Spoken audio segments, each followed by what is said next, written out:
Hey, Juniors, how's it going? We're going to take a break from lecture today so you can have some time to answer questions regarding the reading the autobiography of Frederick Douglass, The Narrative of a Slave. This was the book that made him famous, and he rose to become the leading abolitionist, the leading person advocating for the end of slavery, legal slavery in the United States. And he became one of the most famous Americans of the 19th century. And the autobiography is the work that made him famous. He really was not known very widely before this autobiography was published. And he was recognized by who was the leading abolitionist in the mid 1840s, William Lloyd Garrison. He recognized Frederick Douglass as a tremendous potential asset to the abolition movement, precisely because he had come from the very real lived experience of being a slave, right? And so he could speak to it and the reality of it in a way that no one else could, okay? Now, we talked about how cotton was just beginning to be incredibly lucrative. And a couple of reasons for that, just as a reminder, right, were the invention of the cotton gin in the late 19th century was crucial to making cotton more profitable because it meant you could produce it more easily and in great abundance. But also then the end of the War of 1812, it reopened that market in Britain where there was a great demand for cotton to create the light weight garments that were desirable.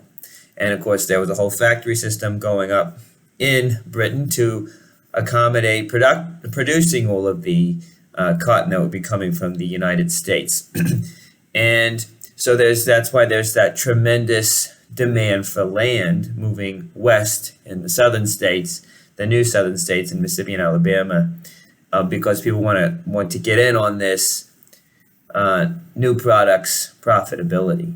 So because it's so profitable, because so many people are going to get rich with it, the attitudes about slavery harden, with regard to slavery harden, okay? So whereas at the end of the 18th century, right, a lot of people were critical of slavery, not a lot of people, but there were people prominent in America who were critical of it. When you move further into the 19th century, right, those people that are calling for the abolition of slavery are kind of labeled as lunatics, as crazy people, as extremists, as radicals, right? And there's all these new arguments that come in to try to justify slavery, okay? In the 19th century is where we first start to get on a bigger scale, arguments about slavery being justified because black people are biologically inferior and are just not really capable of taking care of themselves. And they need someone to take care of them. So they need to have these kind of paternalistic masters who will take care. Now, of course, they were not being taken care of at all.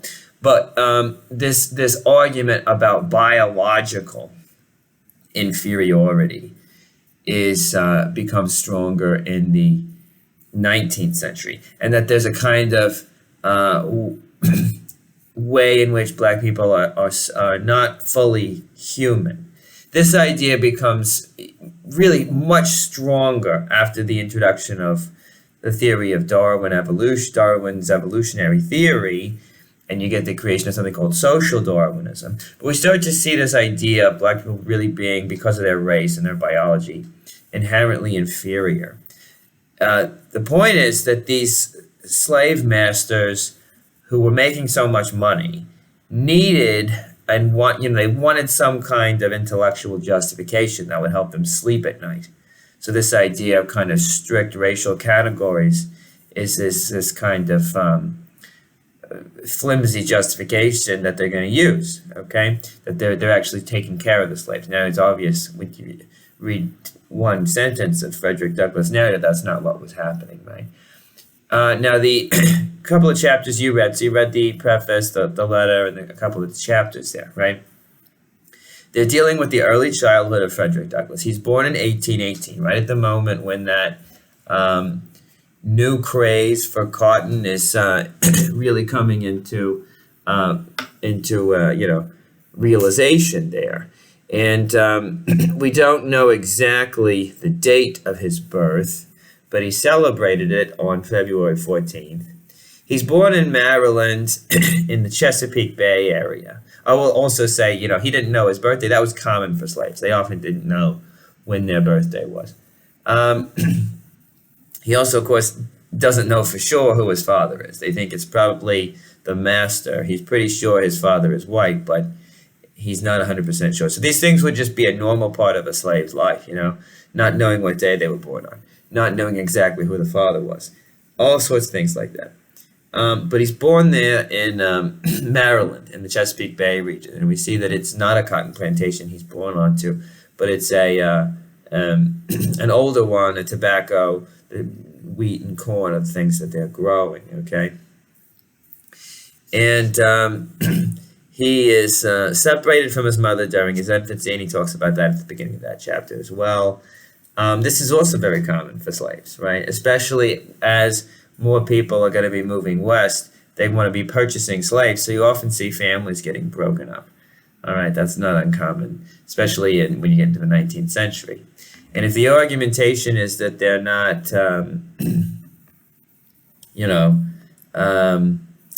fully human, there's no need to respect their relationships, say of marriage or family relationships, in the same way. So oftentimes, this flimsy justification, this distinction, this idea of race is used to justify all sorts of cruel things like the separation of families members from each other, okay?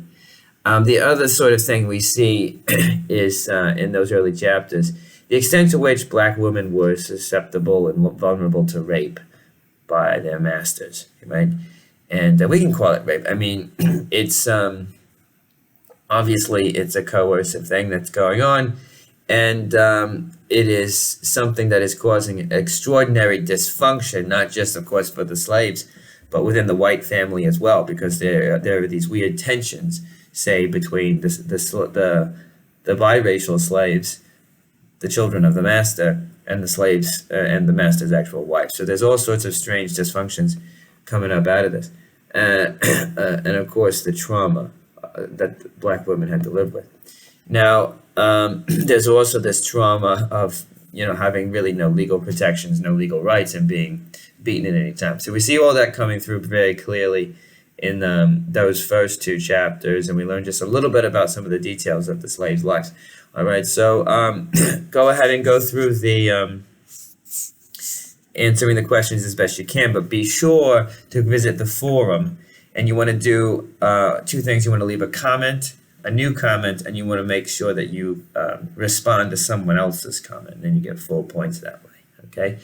And also, so that's sort of like a seminar kind of thing, right? And then also make sure you listen to the song.